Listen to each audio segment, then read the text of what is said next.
Stop posting content that sounds good, but doesn't convert. Your content problem is really a strategy problem.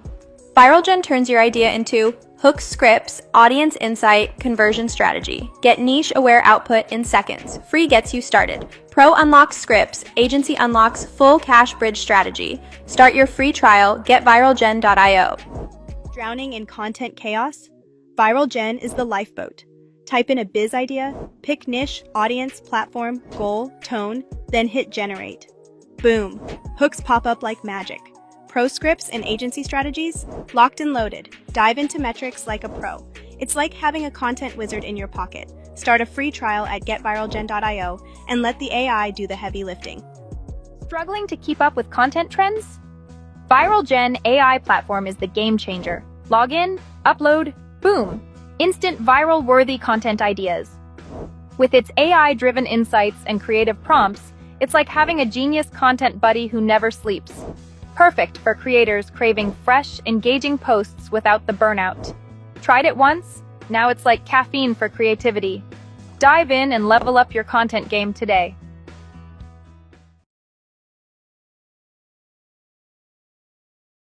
Hi, Okay.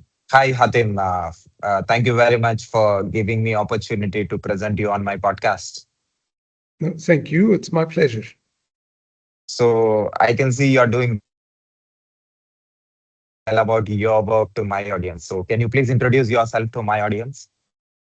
Yes, my name is Hatim Zaghloul. Together with another Egyptian, while working in Canada, we invented two technologies. One is called WFDM and the other is called multi-code direct sequence spread spectrum.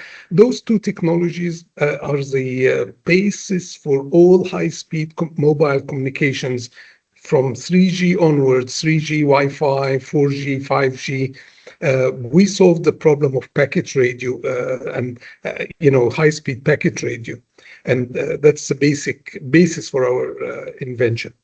I myself have a PhD in physics, a master's in physics, a BSc in electrical engineering, and a BSc in mathematics.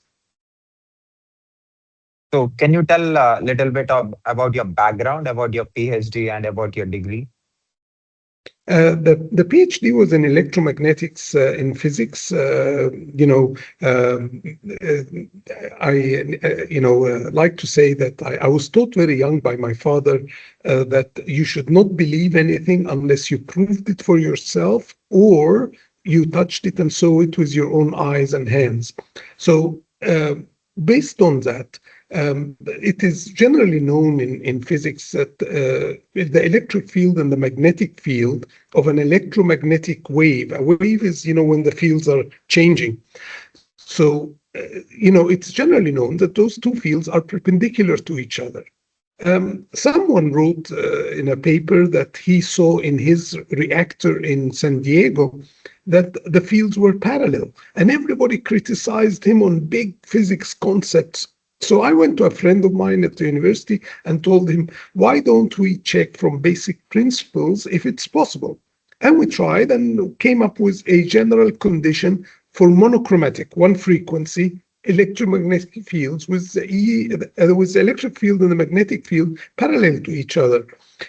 This led to another thing, which is that if the two fields are parallel, then the electric current could be parallel to the magnetic field. That means there is no force on that current. And that opened up the subject of nuclear fusion, the fusion reactors. So I introduced the solution for spherical coordinates, a sphere, to be used for nuclear fusion. And my solutions are used in all those reactors that are trying to do nuclear fusion these days. So that was my PhD work.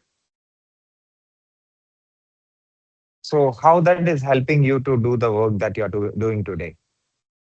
It's basically, really, if I attribute my success to anything, it is to mathematics. I like mathematics. I've always liked it, and I became good at it about when I was about 15 or 16 years old. I started being able to solve problems in my head. this gave me a foundation. And, mathematics is the language for physics, is the language, is a very condensed language. If I write you an equation like the four equations of Maxwell, all of electromagnetics are based on those equations. So if you write those four equations, someone else who's good in mathematics would be able to, get everything almost about electromagnetics just from those four equations. But if I have to explain them to someone who doesn't know mathematics, I may need 200 or 500 pages. So mathematics is a very, very concentrated language, condensed language. So, I've used mathematics very well. I consider myself a problem solver. If you give me a problem, I will try to solve it. And with that, a lot of inventors come to me with their ideas, and generally I find what little problems they will face or what little problems they have, and I generally contribute that way. So, math and physics have helped me a long way in my life.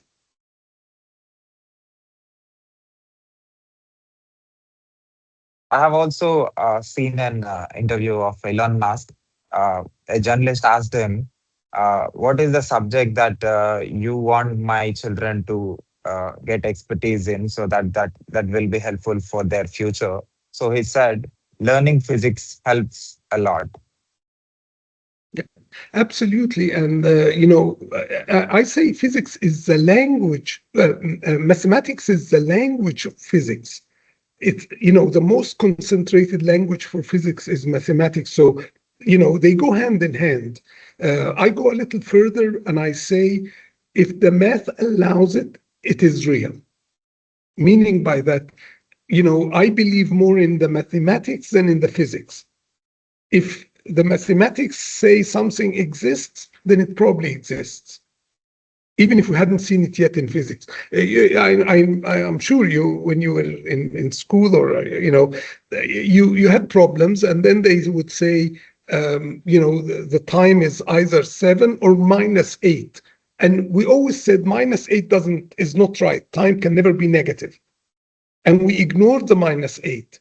But now we know all solutions are valid, and if the mathematics allows it, there is a meaning to a negative time, and now we accept all this, and now it's more than negative. There is complex numbers and all that. So I believe more in the math than in the physics, to be honest. So where you are up to right now into the physics. So what you have understood about physics and how mathematics and physics is contributing to your work? Well, one of the things that interests me these days, of course, all the work of Nikola Tesla. He was a great scientist, but in particular, the talk about the Earth as a system, as an electric system. The Earth is a conductor. If the Earth wasn't a conductor, we wouldn't get electrocuted. So, the Earth is a conductor. The ionosphere outside is a conductor. If you have two conductors and an insulator between them, you have a capacitor. So the Earth is a capacitor, is a big capacitor, a big spherical capacitor. And the solutions of that in that capacitor are not very well known. The problem has been solved because it's the hydrogen atom. That problem has been solved many times, but the solutions of the hydrogen atom are not necessarily the same as the solutions for electromagnetics, in the Earth. So I found solutions that are not known, and those help understand the physics of lightning, the physics of what happens after lightning. I don't know if you know, but there is something like 25,000 lightnings per day on Earth. And most of them, or not most, they mostly balance each other, meaning some are positive and some are negative. And only about 5 or 10 are the difference between the two. And this leads to 2,000 amperes coming down from the ionosphere to the Earth. Yeah, that's not a huge current. I mean, given that it's the whole Earth, but if we use that current, it balances itself again. So it's interesting. This is a source of electricity that is free. It's not big. I mean, it would cover one city in the world, but it's free.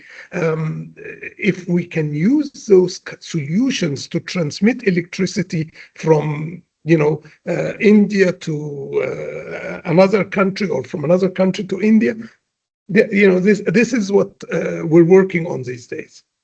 It's they call it. Someone won a Nobel Prize on macroscopic tunneling, and that's what we're talking about. That we want to be able to send big energy from one spot to another. So you have already understood how things work in the science. This is a very big statement. I understand some things, but not everything. Yes, of course. Yeah. So what's your motivation to do this? It's really inquisition. It's wanting to understand. If I hate, I hate problems. So if there is a problem, I try to solve it. And if there's something, if I see in Facebook while I'm scrolling, any mathematical problem, I have to solve it. I have to stop and solve it. So life presents us with some problems, things we don't understand, like what happens exactly after the lightning hits the earth, what residual stays, and that is generally understood. But there are solutions, as I said, that were not considered, and this makes a big difference to understanding. So it's understanding. It's all about understanding for me. So what all the change that you brought with the collection of knowledge that you have?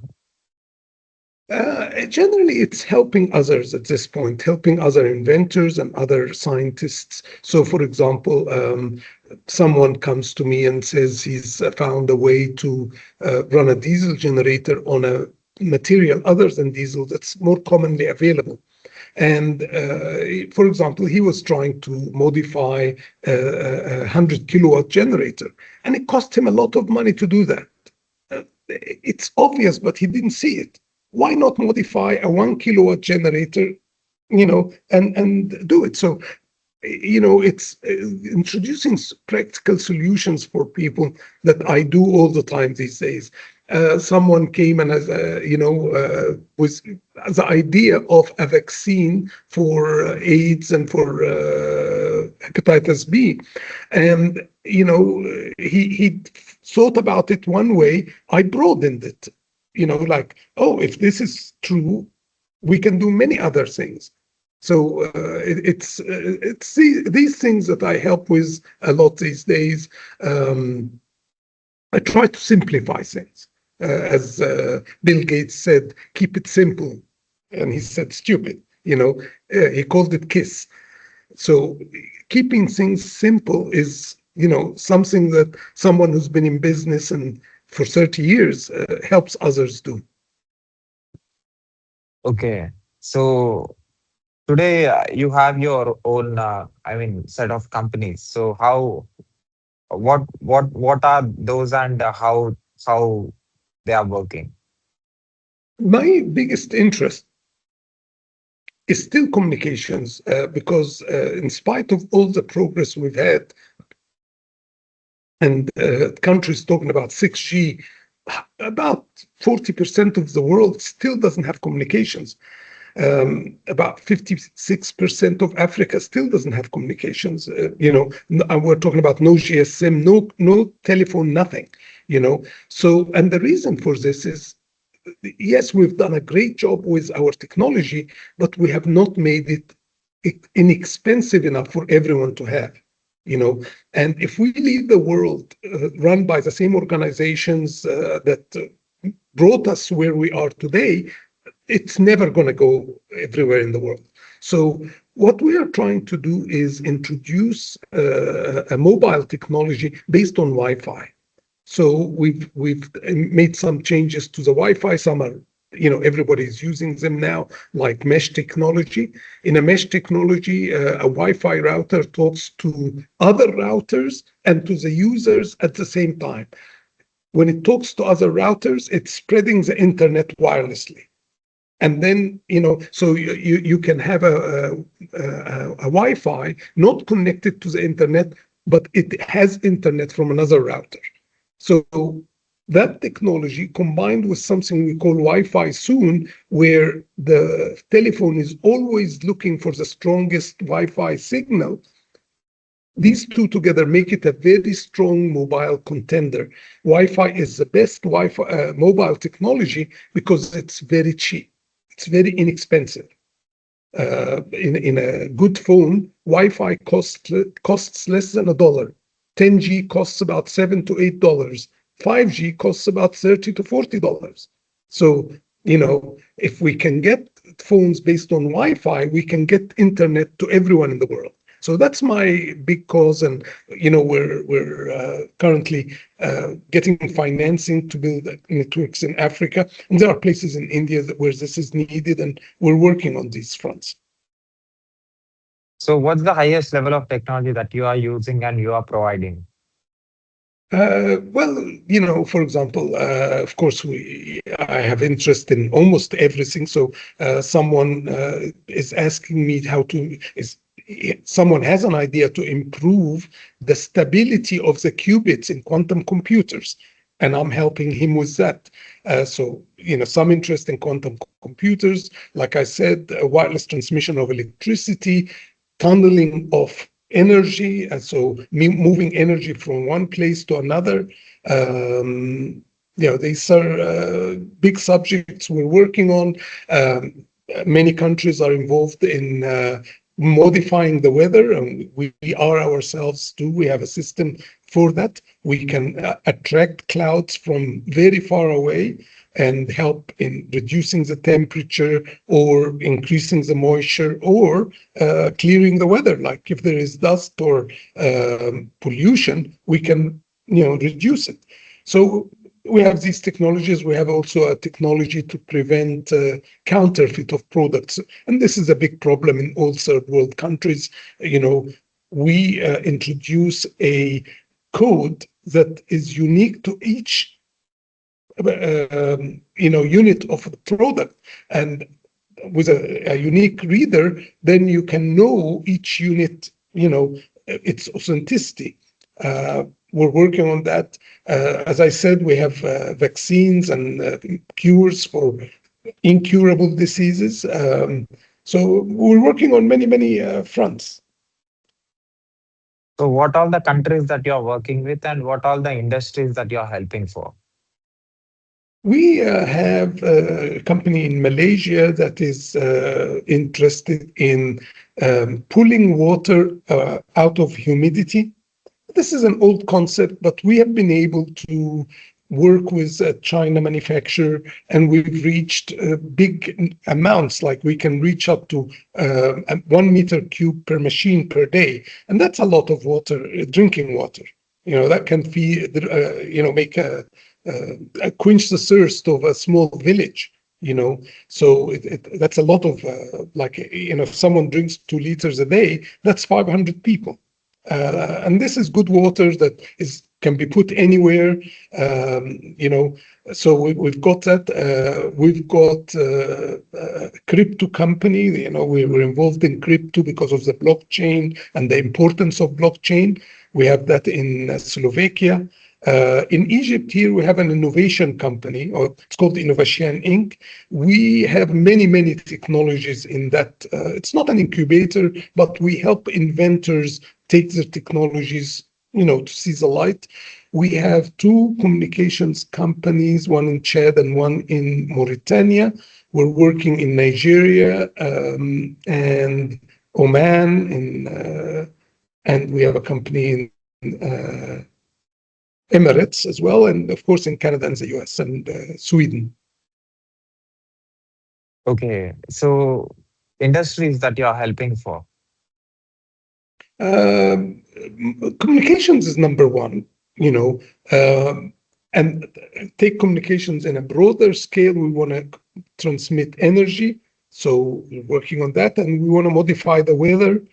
These are the three big ones, and of course the cures for AIDS and hepatitis B. Those are, very big in concept. So how many are getting benefit with this service? Well, Wi-Fi today, I don't know if you know, there's over 22 billion Wi-Fi devices in the world, and all those use our technology. So that's a very good foundation, and that's the reason why I'm interested to spread that and make a Wi-Fi based communication system or mobile system. Um, so we're doing that. The other stuff is all in a young stage. Like we have about I think 20 or 40 water systems in Southeast Asia, and because it's done mostly on charity. Like people put it for others to drink. So we're doing that. We have I'm very interested in privacy as well in communications.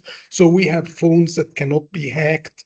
We have inexpensive phones, uh, things like that. So it's hard to put numbers on things, but most of them are young. Like it's in 1 or 2 years into production. So it's not widespread yet. So what is widely used? The Wi-Fi for sure. Wi-Fi is very widely used. We have also helped improve the GPS. GPS before us was not down to the millimeter level. We did something called super resolution, and that's used in GPS. Um, there are many others. As I said, the nuclear fusion is used by all countries that are interested in fusion. They use our solutions. Um, uh, Very interestingly, because I hate to say this to an Indian, but a famous physicist, Chandrasekhar, he won a Nobel Prize in physics, but not for what I'm saying. He won it because he contributed a lot to physics over the years. Chandrasekhar had solved the problem of force-free magnetic fields that I talked about earlier, and unfortunately, his solutions were wrong. And all nuclear reactor trials before the 90s failed because it led to instability. It was unstable.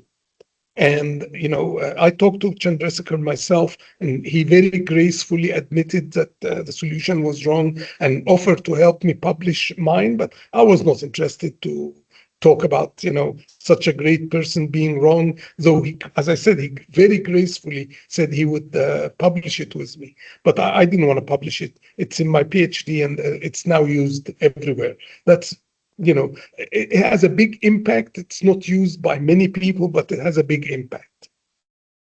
So you are into physics and mathematics from all your life, in all your life. So you have reached to a point today, and what do you say about physics and mathematics, and how it is making things happen, and what is making the universe work with this? It's very interesting. Physics, is interested in problems like the Big Bang Theory, what happened in the first 4 seconds of the universe. And, time, of course, like even though they seem to us like 4 seconds, but in their own frame, they were billions of years. Like things, a lot of things happened in those first 4 seconds. Like if we write them, it will take a long, long time to write. So, it's understanding of these things. It's understanding where the dark energy comes from. And because if we understand, then we can use.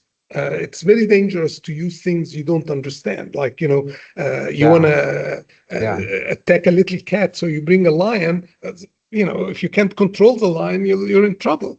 yeah. So it's very important to understand before you use, and that's what I'm very interested in. And, as I said, I mean, I consider myself a problem solver because of the mathematics. So I'm very pleased when someone asks me a question because, I get to use my mathematics. And when I was young, I'd say this story.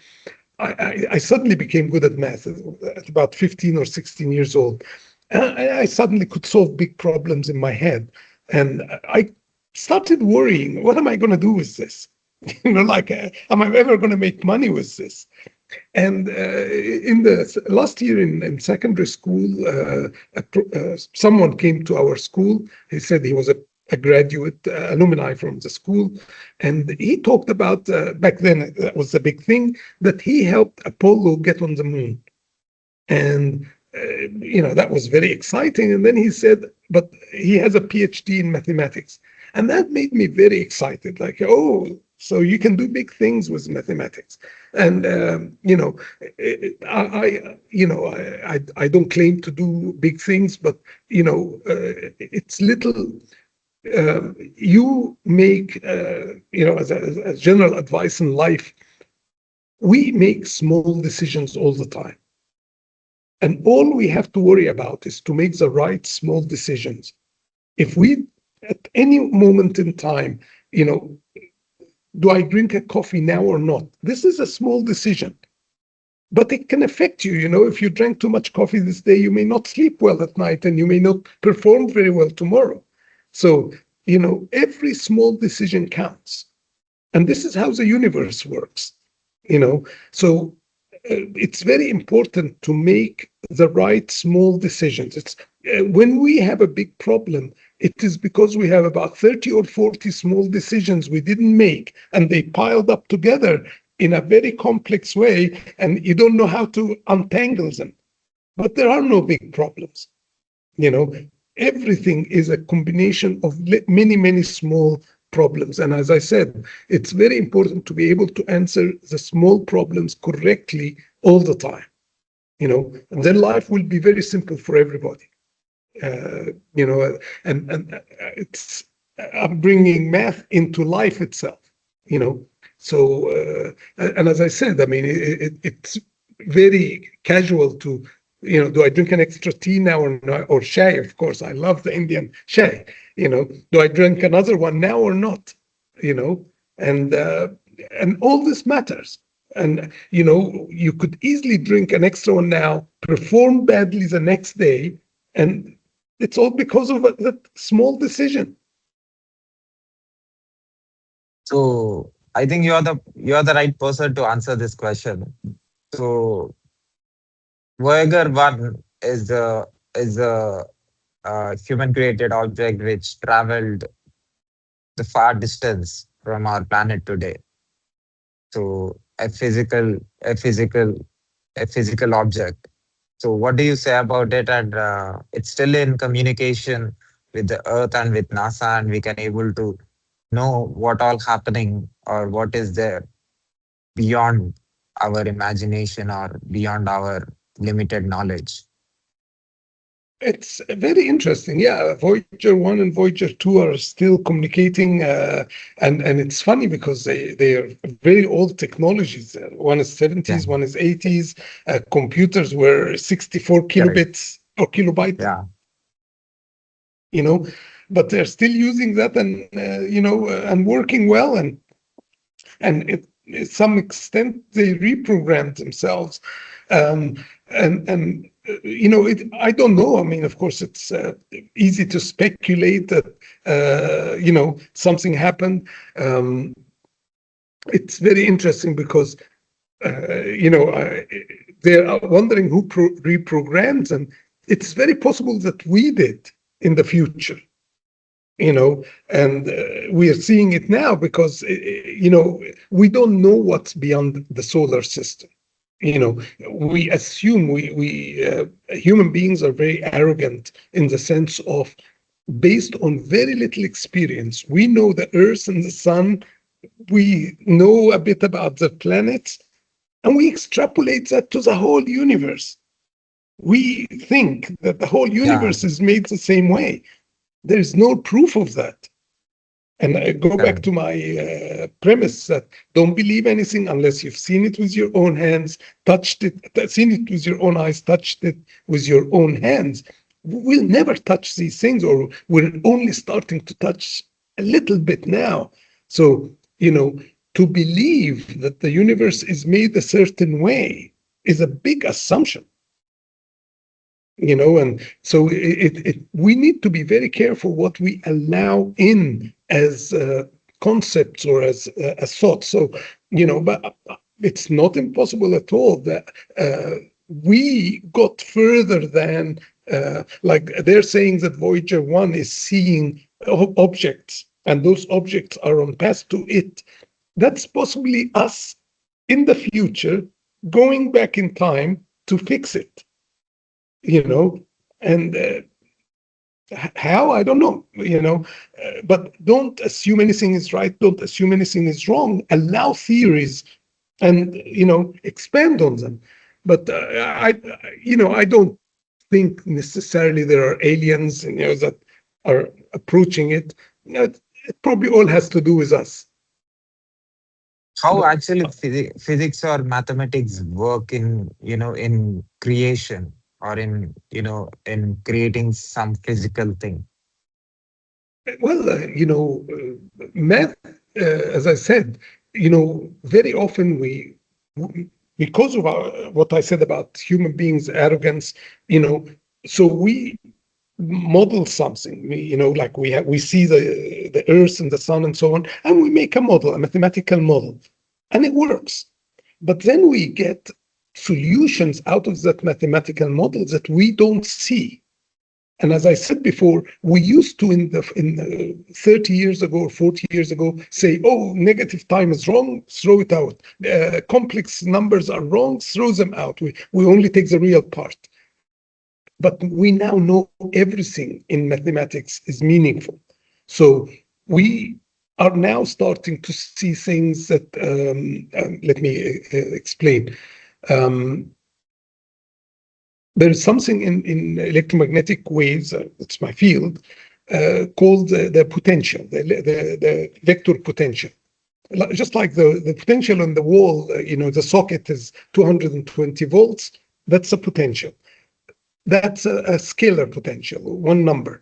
But there is vector ones that are 3 or 4 numbers, like X, Y, Z, and time.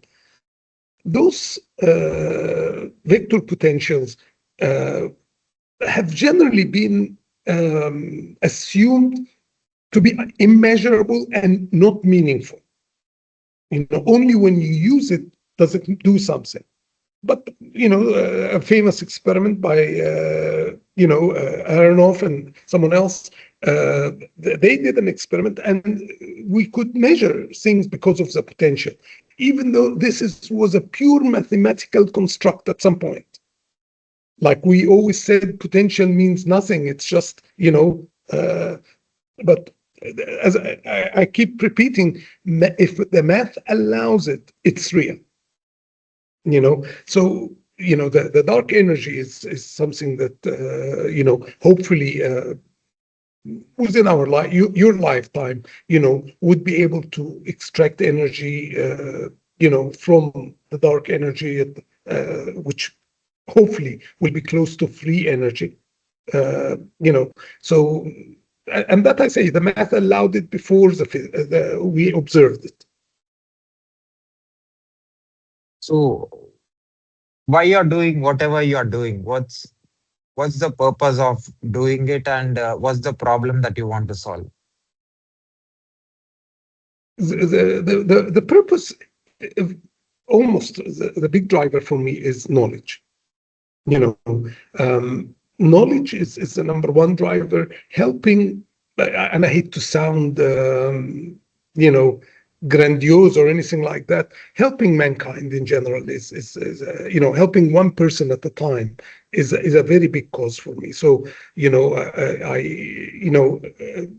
when I solve something, I want to publish it. I want everyone else to read it and know it so that they use it. So knowledge and helping people is the two big drivers for me. So what problem you want to solve? Oh, I'd love to be able to have a simple equation that can pull out all kinds of energy, so you can understand electromagnetic energy, you can understand some quantum concept. It's kind of the unifying principle. I call it unifying principle. I'm not saying it's a unifying theory. So I want to have a principle that we can pull everything from, and accordingly we can generate energy and or transform energy to usable forms that we can use. So the communication system that we have globally today, the countries are interconnected because of this communication system that we have today, the internet system, right? So this is not the situation 20 or 30 years ago. So No. how do you compare that time with this time and the future time? Well, in the last 120 years or 130 years have been phenomenal in the exponential expansion and of knowledge and the accumulation of knowledge. And the internet has definitely taken us, like made this exponential faster. And then add to it AI, and AI as a tool to help us understand more is, like has become phenomenal. So allowing AI to think for itself, and we don't know how we innovate. So if we allow it to innovate in the sense of try combinations that we didn't tell you about, and AI is doing that now in neural networks. But if we tell AI to relook at physics and try to formulate physics in a different with different equations, we may get very interesting things very fast. So I suspect we are going to see big developments in things like telepathy, understanding the relationship between ourselves, our consciousness with the world. We'll understand more of that. The things that religions used to talk about, we're going to get closer to that, I believe, in the next 10, 20 years maximum. So how the privacy and security is going to be, because which are major factors when it comes to any technology development. I have to be very honest with you, Seb. Privacy and privacy. Security is a very important subject. We can touch on it because that's something I'm very interested in. The privacy is a fantasy, and big companies like Google, like Apple, are playing to people's sensitivities. So people are worried. I mean, I don't want people to know. But if you are on the internet, you're naked in a glass house. Don't ever think that you can do something and no one knows what you're doing. There is someone out there who knows exactly what you're doing all the time. Now, most people of the world, no one cares what they're doing, but if someone cares about what you're doing, they can find out. So, and, there are authorities in the world, and, that know everything. So, and when I was young, 40 years ago, 50 years ago even, social engineering was about, it was a very complex engineering subject. It was matrices, mathematical equations, and I don't know about India, but I'll talk about Egypt. The price of tomatoes went into that matrix, the price of gas, sugar, and so on. If you played with these things, you could make Egypt unstable. Now, they don't need any of this anymore. If you read on the subject of social engineering, and it's called social engineering, you will read about Facebook. You will read about, social media. This is how they engineer societies now. If they wanted India to revolt or something, someone can, you know. So and if they can influence who the president of the US is. We know they did, you know. So to assume or to think you have privacy on the internet, you're delusional. There is no privacy on the internet. Now, it's privacy from peeping toms. Yes, there is, you know, and but privacy from big organizations, no, we don't have that. Now, I want to talk about the security. Security of data is very important. This is almost national sovereignty, and it's. I wrote an article last week that said that cybersecurity or cyber crimes is worse than anything else in the world now. You know, so there is no need to attack a country physically with weapons. If you attack it cyber, you can do much more harm. You know, and you can bring a country 10, 20 years back. And, you know, unfortunately, education on this subject is still low, you know, so people are not conscious of the dangers of cyber attacks. You know, I hope that there will be more. I'm involved with a company in Canada called Wedge Networks, which introduced AI into cybersecurity. So what everybody else does in cybersecurity, they added two things on top of it: artificial intelligence since 2011. So it has been trained so it can recognize a virus on first sight without anyone teaching it about it. It already knows it. And it introduced what's called deep content inspection. So if a company does not want the file to leave the company, it monitors that. You know, of course, you know, unfortunately, as I said, the consciousness about cyber importance and cyber attacks is not high. So often employees take the file out by hand, and that, of course, you know, we can stop. But we can tell that it was copied. You know, if it was copied to a flash drive or something, we can tell that with the deep content inspection. So, you know, cybersecurity is a very, very important subject. Many countries know it, but the problem is it became so messy. One or two countries in the world are very involved in cybersecurity, and almost all systems go through their systems. So it's not cybersecurity if someone else is in control of it. So, you know, we know that in Iran, Cisco systems failed, and that was not good. You know, obviously there was a backdoor, and, you know, someone managed to affect it. So how do you define human evolution and technology evolution? You know, it's very important coming from an Indian to an Egyptian, because we have seen civilizations. We have a civilization.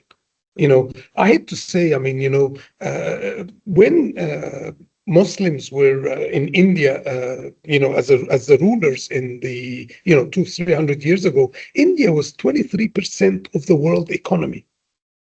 When the British left, it was 3% of the world economy.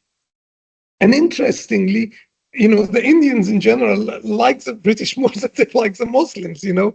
And it's funny almost, because it is what the Europeans played with our minds. You know, we really were happy people. You know, we were friends, and, you know, we lived and we were prosperous. But the West is a very materialistic society, you know. And of course, because of materialism and focus on materialism, they focused on science and growing and so on.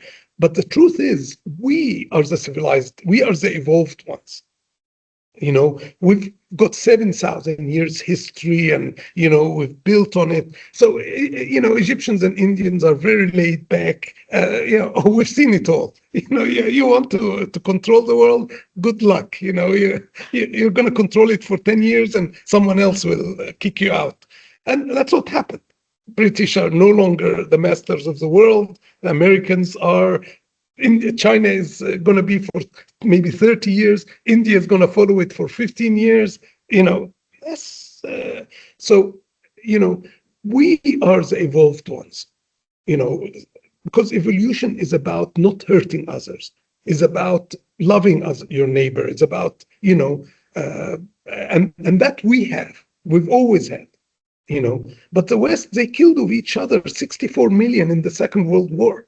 They want to teach us about human rights, so we are the cradle of civilization, as they say, and we know civilization. We're civilized. Yes, we're not modernized, but we are civilized. We don't want to hurt each other for no reason. And as soon as in Egypt you see blood, everything stops. Like if two people are fighting and one hurt the other by any scratch, they immediately stop. It's so. I separate modernization and technology advancements from evolution, like civilization. I separate modernization from civilization. So in the modernization, AI is going to be playing main role in coming years. So what do you say about it? 1 second, I just need to. No, AI is a great tool. I mean, I use it all the time. It's increased my productivity, many folds. And it's reduced the time of from concept to a formulated idea, years. So I hope all people use it properly. I'm not worried about AI at all. I am worried about people misusing AI or abusing it. So by that I mean, and it's very interesting because Elon Musk is one of the people that always warns about AI, but he's got his cars run by AI. So if someone was to hack his systems and make all cars speed up, that's a catastrophe. So, but I'm worried about that. I'm not worried about AI causing that. AI is a computer program, it will do what we tell it to do. And it's beautiful because if one car makes an accident, it will notify all the other cars what it did wrong. It will analyze very quickly and learn, and they will all learn within milliseconds. So that accident this way will not happen again. So AI in itself is a beautiful development, but it is when it interacts with evil people that I worry. So where we are going towards in the technology advancement? Well, if you believe some scientists, they think that we are going to integrate with the AI. And Musk is talking about that, the neural, link that he's talking about. Will we be able to store people's memories? I doubt it personally, but I don't say anything is impossible. I'm more interested in being able to, I'm more interested, for example, in the telepathy. I have theories about it, that I have theories about how it works and why it works and so on. So, I feel there is more on that side and more on the side of what you call it, the integration with technology, but not integration that it becomes part of us, but it's because I don't want to change us, that I'm not involved in that. But those who think that introducing neural connections with us will improve mankind, by all means. I mean, I'm not against any developments per se. I will have to go because I have another meeting soon, but we can definitely follow up and or do something in the future when new things come up. Sure. Can you share your online presence to my audience so that they can see the work that you're doing? Say that again. Sorry, I'm sorry. Can you share your online presence to my listeners? Yes. So I'll send it to you on WhatsApp or. You can spell it. They can hear it. Yeah, okay. So my name on Facebook is Hatim Zaghloul, as written here, and I'm on all social media. I'm in TikTok, on Instagram, and then on and X, always the same name. I answer everybody, as you know, Sap. So I'm very glad to answer anybody, and love to talk to people. It's my mission in life. So at last, what's your observation about my work? Have you seen videos of mine? I know, very, very interesting, and you got very interesting questions. And yes, I've seen a number of your interviews. Good luck, and you're doing a great job. Keep doing it, and especially this global approach of yours is very, very good. Bringing us closer is very important. So I've done masters in software engineering, also bachelor's in computer science and engineering. Right Oh, now, I'm great. working as a DevOps engineer for a London company. That's my full-time role. Apart from that, I'm interviewing experts like you who are already in the industry, already in the industry, and who are solving different kinds of problems. Who are coming from different countries, and who are coming from different industries, and who are coming from different backgrounds. So how this diversified experience is going to be helpful for me in future in doing something. Oh, no, by all means. I mean, now that I know you're in what fields you're in, I will, I'm a very fatalistic person. So, within the next few days, I will need your expertise in something, and I will connect with you. You know, so no, it's excellent. So Okay, thank you very much, Hatim, again for your valuable time. thank you very much, Sap, and good luck with your interviews and with your work. And can I put this clip on my podcast with your permission? Oh, absolutely, yes. Yeah. Thank you, My Hatim. pleasure. Thank Thank you. you, sir. Okay, bye. Bye.